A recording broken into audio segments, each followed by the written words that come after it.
kailangan niyang i-reintroduce sa sarili niya. Meanwhile, you have the barangay na nililid ng isang Chuck Mamba. And you saw it in terms of their walk-ins papunta doon sa stage. But we would also go back doon sa kanilang mga naging previous matches, right? Because it's Smart Omega, again, undefeated still in terms of matches. But if you are Aurora, who just went after a defeat kontra sa Falcons AP Bren, you are now up against another top contender natin after 2 weeks of the matchup. And we're gonna look at the draft right now. It's somewhat of 2 junglers and a gold laner para sa Aurora na binan. Meanwhile, scatter din para sa side ng Smart Omega. Actually, Master of the Basics, I think he's on the right track here. Sobrang wide ng hero pool ni Chaknu. I think don't bother banning out any roamers here. Maybe later on, pero you want these specific roamers, you know what? Lock in your own. Grabe yung Aurora, men. Open yung Zask, pero sabi nila, ang target namin si Chuck Mamba. Walang manglalason ngayong araw. Already stealing the Edith away from Smart Omega. And ang sagot, kunin natin yung Zask. Maybe set up for a Ruby or a Hylos. Agad-agad.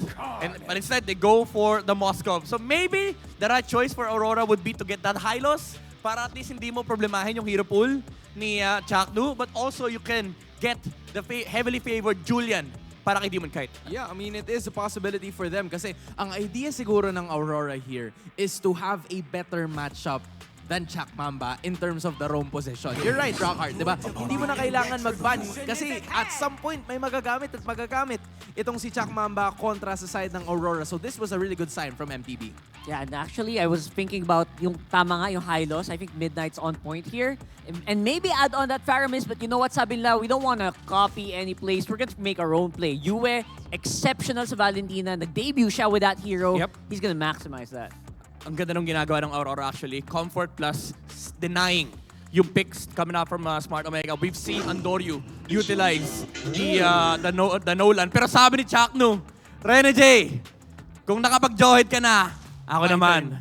My turn for Chaknu and Smart Omega. You'd love to see it kasi kung tinitignan natin yung chart kanina, di ba? Walang shared heroes itong parehas na roamers. And this, I think, is the first shared hero ng Smart Omega because Johead is gonna be picked up by Chaknu. Rockhart, now this is a really good sign for Smart Omega kasi baka planuhin nila yung gusto ring gawin ng Aurora from their previous matches, but this also leaves room for Aurora to pick more heroes. Yeah, and for Aurora, I think obviously you're gonna have to keep doming in check here. I mean, for Omega rather. Because I feel like that's always been the case, right? Nag-focus na naman tayo sa mga iba-ibang roles. Pero you're forgetting, doming is definitely one of the key players para dito sa Aurora. Yeah, and marami pang available na option. Nandiyan pa yung kanyang Claude. Even yung ginawa ng Aurora before na nag-Mathilda Bruno sila, still open for them to be able to take. Kasi yung Edith, pwede mo naman i-flex sa XP. But I'm concerned kasi pwedeng kunin din naman ng Smart Omega yung Hylos sa 4th pick. They're still open for a lot of things. Pero Aurora, they recognize the fact na wala pang jungler ang Smart Omega rito. Looking into the hero pool of Andoryu, nakuha na nila yung Nolan. Tatanggalin na lang nila yung mga remaining heroes na nalaro na Smart Omega. Yeah, honestly, if you're both of the teams here, you still have a lot of possible picks na po pwede. Hylos could be the main choice na posibleng piliin ng parehas na kupunan given that it could transition into the EXP lane para sa parehas na teams. Because again, the Edith and the Johead are already there available para sa Aurora and Smart Omega. And not only that, I think the Ruby could also fit very well here in this scenario, right? And it's still open unless maban ito ng parehas na kupunan. I mean, Ruby for Aurora for sure. Pero natinanggan na yung Hylos. They are gonna go for it with a different explainer. Maybe Terizla for Ryota. Pero that's definitely an option for Aurora. No? Yung Ruby Roam para kay Rene J. Agawin niya rin yung Ruby ni Chaknu. But then again, I think against this lineup, you'd want to have mobility. Again, maybe Mathilda plus Bruno or Claude plus Tig. Kasi nakita na natin yung Tigil din ni Rene J. Actually, lagi niyang binaban sa kanya yan. Even outside of MPL, even hindi pa niya nagagamit. Full respect lang din talaga across the board. So that's definitely some option na pwedeng tingnan dito ng Smart Omega. Yung mga heroes na tinitira ng Aurora para kay Rene J. And what if on the XP lane matchup, matesting din dito yung possibilities of Arlot coming into the play. And I think I was actually expecting that for Aurora, but you know what? Good of Omega to pick that up. I mean, it's a deny pick, if I should say, kasi it would fit well with the lineup that Aurora has here, and you're stealing it from Edward, one of the best Arlot users that we have here in the league. Mapupunta ngayon yan sa Smart Omega. Now, if you are the side of Aurora, you still have 2 picks available. I think it's still missing somewhat of a roamer, or depende Dig. kung saan pupunta yung Edith in this situation. Tig. I think Tigreal? Edward Edith. Tas Tigreal. Will instruct me. Siya ba yan? There goes the Tigreal. There it is. Bruno or Claude? They're gonna have to pick one of those. Is it gonna be a Bruno or a Claude here para kay Dome? Because that is the only one missing in terms of the roles, yung gold lane position that will really be essential para sa parehas na kupunan. And it is gonna be a Claude to end the draft para sa Aurora. Okay, question is, what's Demon Kite's hero? What's Andorio's hero pala? I think Martes sounds nice here. Oh! There it is. The value! Hi! The value man! Value The detective. man. We haven't seen Fredrin in a while. Dito sa Season 14, I don't think we've seen a Fredrin for that long. I'm not entirely sure, pero Rockhart, lineups for both of these teams, right? I really like the lineup, and we actually talked about this yesterday, right? The value of the Fredrin is still there. Teams just really have to pick it up. Kailangan lang nila maging willing na gamitin yung hero na to, and I feel like it can serve wonders, disrupt the front lines, and again, hold bushes on his own. I mean, that is going to be the essential part of this trade. Ang concern lang natin dito is ang daming crowd control coming out from the side of Aurora.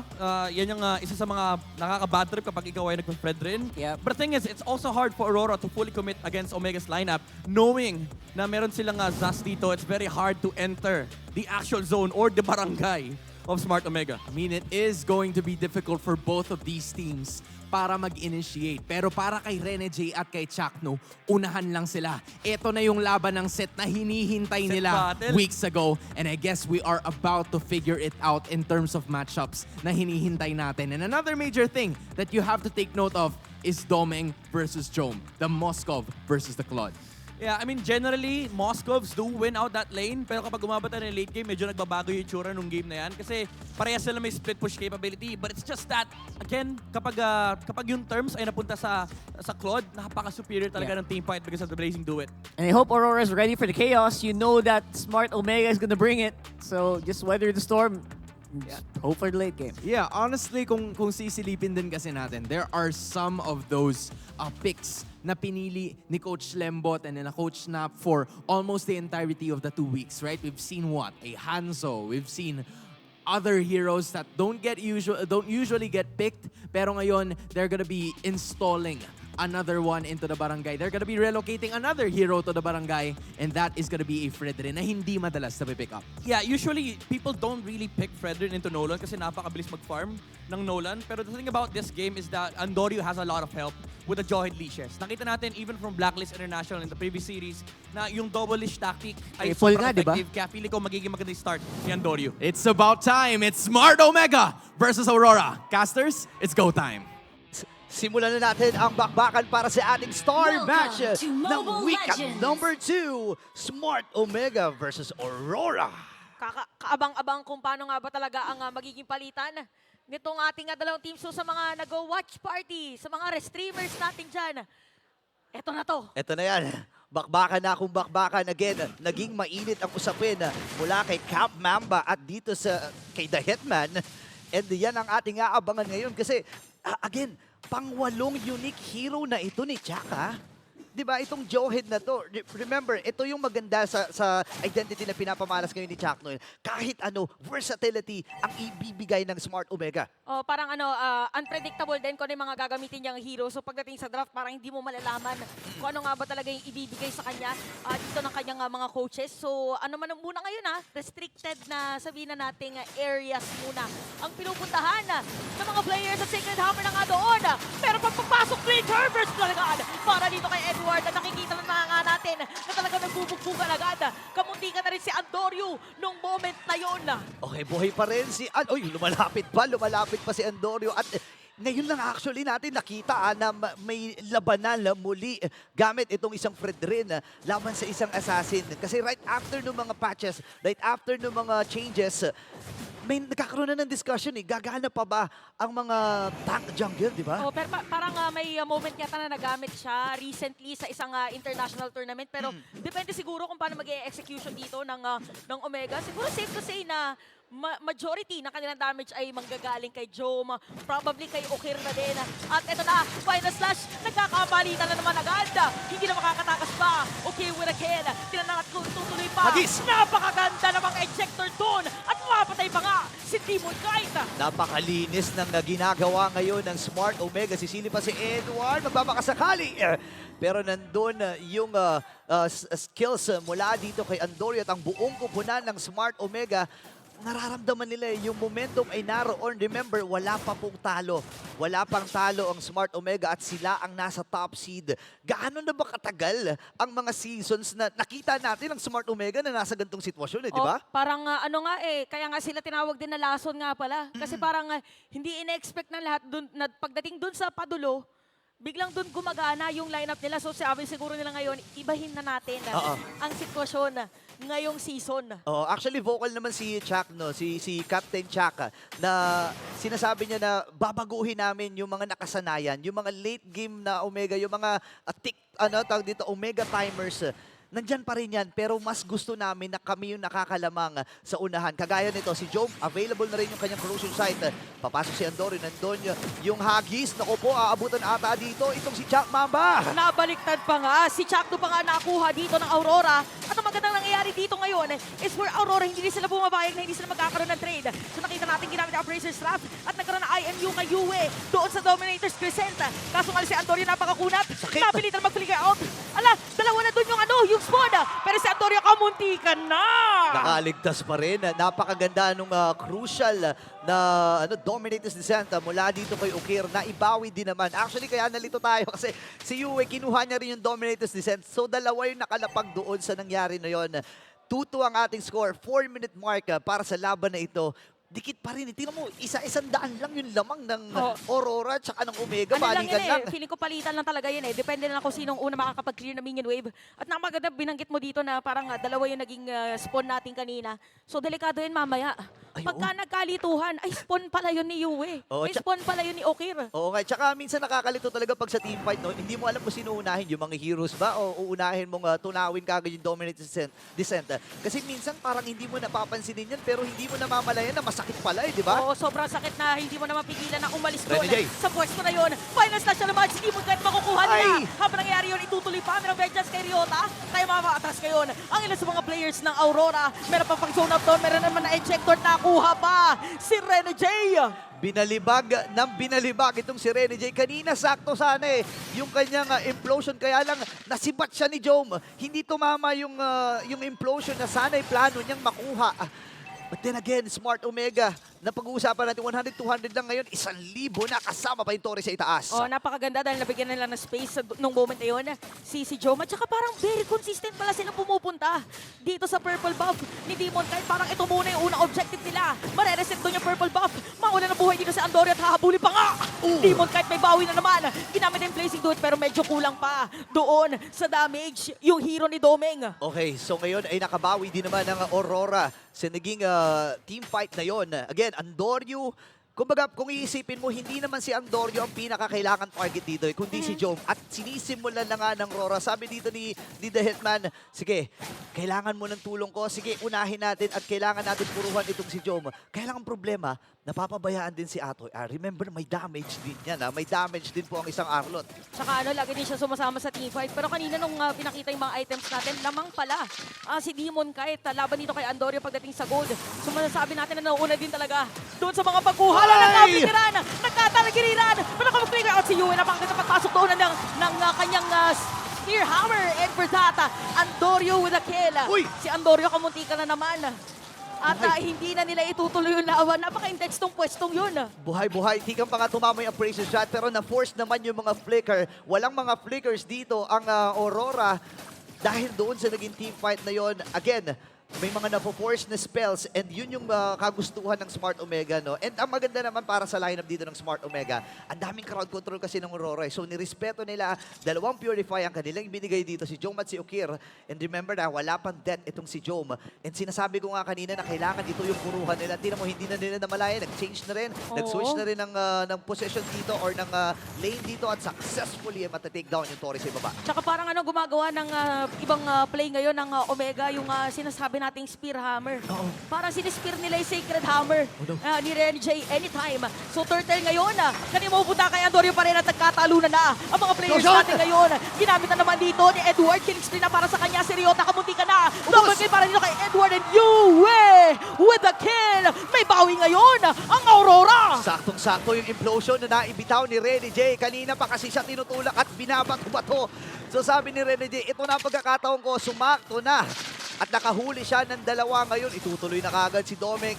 Ito yung sinasabi natin at pinag-uusapan na gold laner. Sabi nga nila, the next standard daw. Pero mamaya natin pag-usapan niya kasi yung Infinix Instant Replay ay talagang Ayun nakatutok pala. doon sa implosion. Dalawa na huli doon mula dito sa Smart Omega. Oo, tas parang hinatid talaga ni Rene J sa moment na yun dun sa spawn. Sa spawn, oo. So parang napalagkit pa dito at hindi na nakaalis pa ang mga players ng Omega. So parang story ng laban natin ngayon is parang grabe yung shifting. So mga ilang segundo lamang si Aurora. Pag nakasagot yung Omega, sila naman yung lamang. Oo. So ibig sabihin yan, pantay yung laban natin. Parehas lamang. Parehas lamang. Tama, pantay ka. Aray, Parehas din lugi, if ever. Pero si Domeng, isipin mo, 4 na players na Omega. Sabi niya, sisirain ko na lang muna. At pipigil na pa nga si Edward dito. Meron na namang implosion dun sa may likod. Pero magkakahiwa-hiwalay ang mga players dito. Pero napakakunat lang din naman. Aalis muna. Isipin mo yun, nagamit mo na nga yung mga skills.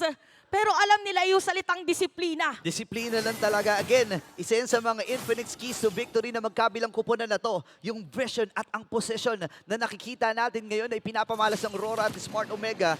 At ngayon, in terms of the items, Demon Hunter Sword para dito kay Domeng. And going for, I think, ano na siya dito, Golden Staff para kompleto na yung item, Trinity item na tinatawag nga natin, di ba? Oo, kailangan na talaga yan later on. And, oo nga, kompleto Diba? na pala. Pakompleto na Kay, no? oo, tas kay Jome ang kompleto na.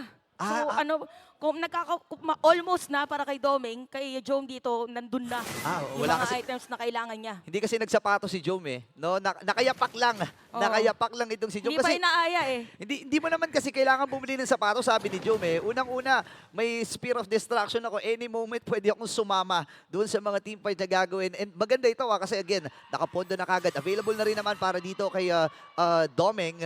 And ngayon na yung Lord ay sinisimula na ng Aurora. Oo, narinig na rin yan. Gumalaw na. Kailangan dito may taga-front for Aurora dahil assassin nga naman ang gamit dito ni Demon Kite. By the way, si Yue pala ay at 205. Halos ganun din kay Okir. Hindi pa sila nabibigyan dito sa ating laban. Grabe, dikit na dikit talaga no, itong laban na ito. Again, hindi ako nagtataka kung bakit ito ang star match ng week number 2. Ngayon si Jack Mamba, si Cap Jack, naghahanap din ng way para sa ano niya, sa mga huli niya, sa mga ejector plays niya. Pero ang ginagawa nila, nilalagay nila sa mga isolated place dito si Jome. Diyan ka lang muna sa sa off lane, no, para Pigilan mo dun yung sa kamay north. mo. Pigilan mo, off. Oy, meron conceal. Kina si Edward pumasok doon. Implosion. Napakaganda paggamit doon na implosion. Pero habang nangyayari yun, lumibat na yung robot. Si Chang na nakuha pa ka. At si Andorio patay na rin. Demon kahit na makakakuha niyan. Pwede ituloy ngayon. Yung sinasabi natin, hindi pa nakukuha. Double kill para kay Yue. Oh no, 3 ang babagsak. Pagkakataon nata to sa Aurora. Pagkakataon ng Aurora na kunin itong Lord na ito. Naku, nakapagsabayan kay Yue. Ang sakit at naramdaman din niya to. Kaya lang ang problema, wala silang referee holder. 2 lang ang natitira dito at ibibigay na muna nila ang Lord. At unti-unti na nga lumalaki pa ang kalamangan dito ng Aurora. Napakaganda ng kanilang positioning nung moment na yun kasi si Chuck mo nahiwalay eh. Parang napunta siya dun sa may gitnang bush or sa river ng gitna na river. Middle River. Middle River. Side. Okay, tama, tama. Basta yun. Yun na yun, yun na yun. Kasi nga, sabi ng Aurora, nailagay kasi yan sa Infinix Keys to Victory namin. Kailangan naming mapamamba out. Ayan. Itong si Chak Mamba, no? And naganap nga yun kanina. And obviously, nakakalabang na dito ang Aurora. Kailangan dumipensa muna ng Smart Omega. Pero dun sa may gilid, si Renegade nag-aabang ng Oo. pagkakataon. Yung Lord ay nakadive na rin. Pasok ngayon dito ang Aurora. Successfully may takedown. Pero mababasag din nila successfully yung Torres sa gitna. Yun yung kinagandahan din ng spawn, no? Pwede mo talagang gamitin na pang-secure na lang Yep. ng turrets doon sa other team. So, tingnan natin na dahil nasira na lahat ng second tier turret ng side ng Omega. So, kung ikaw yung Omega ngayon, medyo maiilang ka na yata na bigla-bigla na lang palili pa rin yung robot. Kasi kaya nga naging unstoppable force yung ulti niya. Kasi pag napindot mo na, hindi mo na talaga makakancel. Oh, minsan na pupunta ka pa sa lugar na hindi mo, kumbaga, dadalin ka pa dun sa... Nasaan ako? Sino ako moments? Minsan kasi dadalin ka niyan, no, sa tropa, no? Kunyari, nabitawan yung unstoppable force, tapos marami Ito, palang ito, nagtatago dun sa may damuhan. Tapos parang nagiging napapasama pa dito si Chak Mamba, no? And again, ito yung maganda na pinapamalas ngayon ng Aurora, no? Hawak nila yung lead, hawak nila yung mapa, at wala na rin kasi mga Torres sa gitna eh. So medyo torn ang Smart Omega na lumabas doon sa kanilang base. At least hindi nila kiniklear yung mga minions. Para nga naman mabagal yung paggalaw. At makuha ni Jome yung mga items na gusto niya.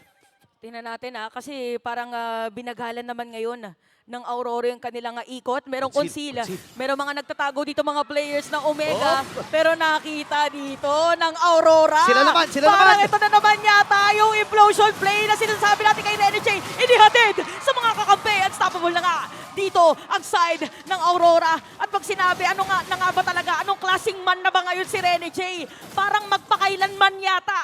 Kasi kahit anong gawin at gamitin na hero, kaya niyang paganahin. Kaya talaga yung Ready Jake. Wala na rin siya dito implosion pero ito na yung pagsugod ng Aurora. Habang Smart Omega nakadepensa lang, nagamit na rin yung Primal Rat. Successful ang pagdepensa. Pero gusto ko yung labanan na nakikita natin dito, no? Cap Mamba versus the Hitman. Palitan sila ng set. Tama nga yung sinasabi ni Chuck. Gusto niya lang palitan ng set. Pagalingan daw mag-set Pagalingan mag-set. Pero this game, parang nakakalamang si Renny J, ah. Oo, parang hindi nasasalisahan niya si Chakno. Tsaka ang ganda naman doon ng body language ng Aurora kanina kasi, di ba normally pag nakakita ka ng naka-conceal, Oo. aalis Atras, eh. oo. Doon tumayo lang sila. Ibig sabihin, alam nila na hindi alam ng Omega na nandun sila sa mga parting yun ng mapa. Naku, hindi ko na rin alam kung ano na mga Oo nga nangyayari eh. dito. Pag mga ganyan, kailangan mo talagang minsan magpanggap na damo. Tama, di ba? And, Ayan, kagaya ng pwesto ni Renny J. si Renny J, nagpapanggap na damo. Okay, malamok dyan, Renny J. Oo. Ingat Ay, ka dyan. Oh, si Edward pumasok na, ah. Oo, parang nakita na natin to kanina. Si Ryota na naman. Sa likod, sa likod. Ang nakuha nila.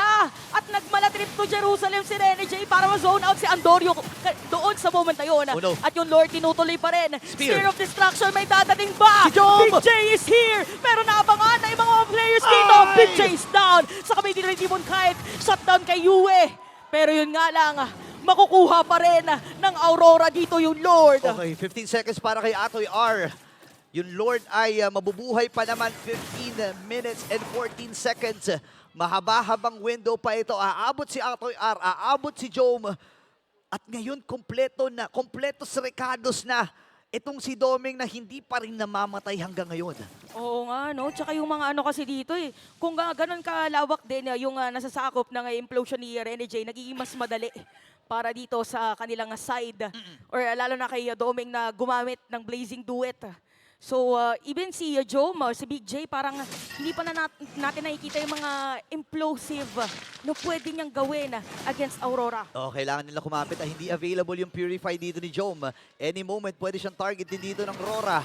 At doon na yung Lord sa may bandang gitna at bumira na doon sa may Torre. At ngayon, kakapit muna ang Smart Omega. Ang puso ng barangay, kinakatok na yung barangay hall. Nandun na sa may pintuan. At nasasalubungin nila itong Lord na ito. Pero meron pang second wave ng mga minions na kasama ito. 8K ang lead ng Aurora.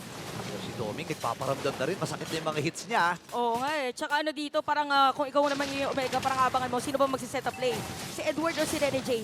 Di ba kasi parang nagkakapalitan lang sila. At ito yung mga nakakatakot usually. Binanggit na natin at nabanggit mo pala kanina. Yung Omega timers na tinatawag natin and even yung Moscow, pag umabot sa late game, alam mo na Oo. ang damage na pwede niyang ibigay. Yeah, and actually kung titingnan mo rin, no, ang Smart Omega, ready naman sila sa mga late game na fight, eh, no? Pero kasi, kung babalikan natin, ayon sa mga history, ayon sa mga historian, Oh, at saka sa ang, mga statistician. sa mga statistician, pag sinabing late game, kulot talaga yan or carry. Uy, wait lang Oh, may babanata-nata dito sila. Okay, ginamit na doon yung winter crown. Flicker out! At inabangan pa nga! Edward is Explosion! down! Pero tutuloy pa rin. Ito na naman yung placing doon. Tama nga set up play. Sinabi na nga natin talaga, magpakailanman dito, hindi mababawi.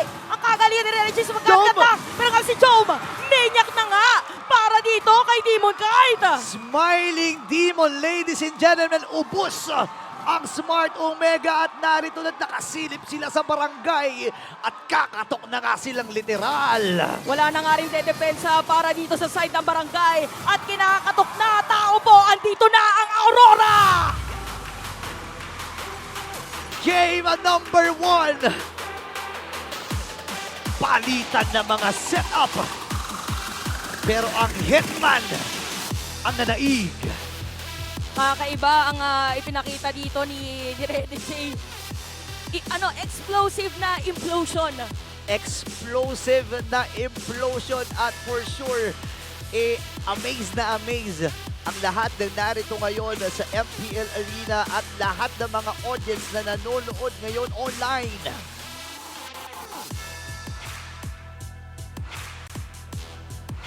Hitman, Healman, Setman, pwede rin siguro. Kahit I ano cannot pa man. believe it. Kahit ano pa man. Maging sino ka man. I cannot believe it. Aurora takes game 1. Manibagong set na naman from Georgia. Set from Georgia yon pare. Ako magugulat ako pag hindi siya to. With Ako, all due no doubt. respect. With all due respect. With all due With the respect. implosion from Ito na Georgia. Hindi kami magtataka kung si Rene J ang MVP. Yeah, My goodness. I think nandito tayo nanonood sa panel, we were all in agreement. Oh my goodness, pag hindi MVP si Rene dyan, ewan ko na lang talaga. Oh my goodness, hindi ako makapaniwala doon sa... Actually, ang daming magandang set eh. Pero yung last set, yun yung testament sa lahat ng kanyang set.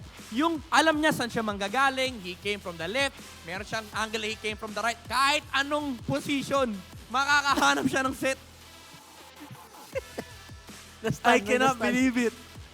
Kasi grabe, like, I mean, we can analyze this entire game, right? Literally. I mean, pero kasi naging punto Eto. or naging focal yung game na You to. know, Lethal implosion. Kahit sa anumang set position. battle eh. Di ba? Sa Rome battle. In terms of the matchups that we were seeing. And ganun yung nakikita natin. Chaknu was getting, crucial players from time to time. Pero si Rene J kasi yung kuha niya, isang hindi tingi eh.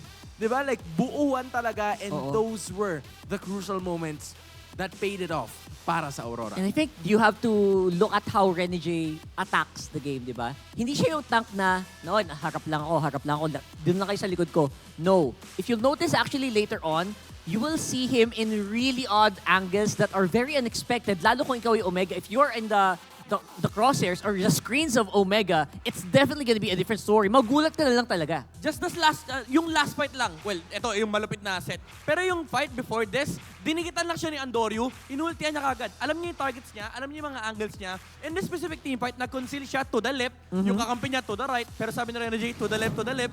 Tapos nakakita siya ng, oy, may 4 na tao sa likod. Pero hindi siya kagad nag-set kasi alam niya, busy yung mga tao, patayin niyo na sa unahan, pumunta siya sa gitna, hinati niya yung Red Sea. Man, legit, he went to the left and it was the right decision para sa kanila. Like, as of that moment, it was just Aurora making every single set possible para makuha nila yung victory. But you also have to commend Edward kasi I think he was also zoning every single member para magkaroon ng pwesto na maganda si Rene J. And also not just Edward, actually pati si Ryota, even sa Smart Omega, no, si Chaknu, Ryota, they were doing the heavy lifting. nung first few minutes of the game, shutting down Demon Kite completely around objectives. There was a point in time na dinenay pa nga nila yung sarili nilang purple buff. Iniwan ni Andoryu, yung maliit, yung anak nung Serpent. Tapos si Demon Kite, pwerasado siyang retrihin lahat ng kanyang purple buff, making sure na yung Smart Omega, na-focus nila yung Aurora sa isang spot. But just because of one lost turtle from Smart Omega, because of one set kay Renegade, na-reset yung buong game. It was like literally, okay, you get the turtle, but we'll get the rest of the game. That's exactly what happened after that turning point where we saw that beautiful set. And again, it's just not one set, diba? It's set after set after set.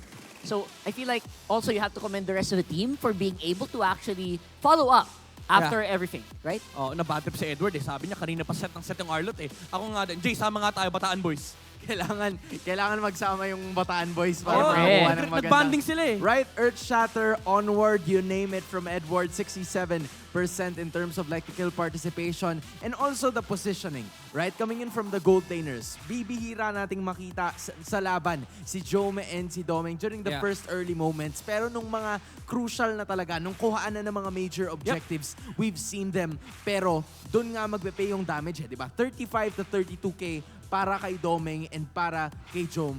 And then all of a sudden, the sets were there. Tsaka alam mo yung laro ng Aurora, parang walang lumalagpas doon sa kanilang responsibilities. It's always Edward looking for the sets, even alongside Renegade. Tapos si Demon Kite at si Doming, focus lang kung sino man yung masesetaan dito ng Aurora. Even you eh. Hindi sila yung nagpipilit na hanapin si Jome, hanapin si Andoryu. Kapag lumapit kasi si Andoryu, alam nila nandoon yung set, nandoon yung follow-up ng Aurora. And even Demon Kite, alam niya yung responsibility niya. Medyo ako, kapag nakita ko yung Moscow, pwede siyang takutin, dinadasya niya yung Moscow paharap. Pero they're not attempting for the full commit. Kasi alam nila, may mamatay lang sa unahan. They're gonna be able to win that team fight. Kasi ang nakakatakot sa lineup nila, ang daming counter-engage. Kapag nauna yung Edith, may follow-up ka nung implosion na pwede makuha ni Renegade. And I think that's also a testament to bakit sobrang ganda ng combo ni Renegade and Edward in this specific game is that may nakakasabay din, right? May nakakasabay sa aggression and there's also someone who is able to get the attention of the enemy while Renegade is trying to make a play. Yeah, and yung expectation din kasi ng Aurora that Omega is really gonna come close whenever and wherever they want to. So sa oras na lumapit si Chakno, they kind of expect that Ryota is also gonna be there for the zone, right? And then all of a sudden, Okira Andoryu is gonna be joining the party pero hindi nila masyadong nakuha yung momentum nila as soon as they lost that single turtle. Yeah, and pagdating yung late game, hindi na rin natin naramdaman yung Zast dahil nga nandun yung Claude. Biniblazing do it lang nila